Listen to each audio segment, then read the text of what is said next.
Bonjour, c'est le logiciel de Canimap. Donc maintenant, je vais vous présenter comment faire la gestion des calques. En fait, les calques, c'est un point fort du logiciel de Canimap, c'est-à-dire qu'on peut choisir ses fonds de carte et les superposer.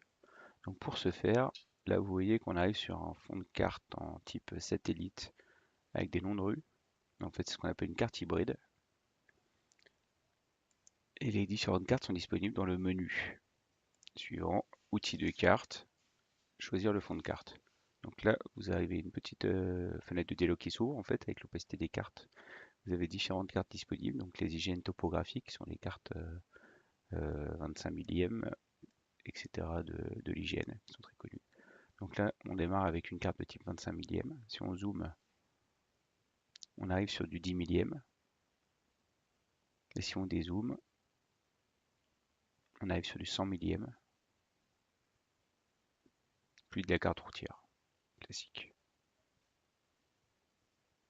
À savoir que les cartes 25 millième sont les cartes préconisées pour les épreuves de RU. Donc maintenant, il y a différentes cartes qui existent. Donc les cartes topographiques, les cartes photo aériennes. En fait, une carte photo aérienne se distingue d'une carte satellite, car c'est des cartes de photos qui sont juxtaposées. En fait, c'est des photos prises par avion. Donc elles sont souvent d'une très bonne qualité, très nettes et d'une belle luminosité, parce qu'en général, on ne sort pas les avions s'il y a du mauvais temps. Donc là, je vais vous montrer vite fait les cartes satellites et je vous laisse découvrir les autres. Donc l'avantage de la carte satellite Google, c'est qu'elle est beaucoup plus précise que les autres cartes en fait. On peut zoomer vraiment très bien sur les cartes. Voilà. Et pour nos amis qui habitent à l'étranger, l'utilisation de Google Satellite, Bing, permet d'avoir des cartes en fait même dans les pays où IGN n'est pas disponible. Donc maintenant, il y a quelque chose sur lequel il faut vraiment que je vous renseigne, c'est que si vous utilisez en fait un fond de carte, c'est des milliers de petites images en fait qui sont téléchargées dans votre navigateur ou dans votre téléphone. Et à chaque fois que vous allez rajouter un fond de carte, en fait, c'est des, euh, des tuiles en fait qui sont téléchargées en plus.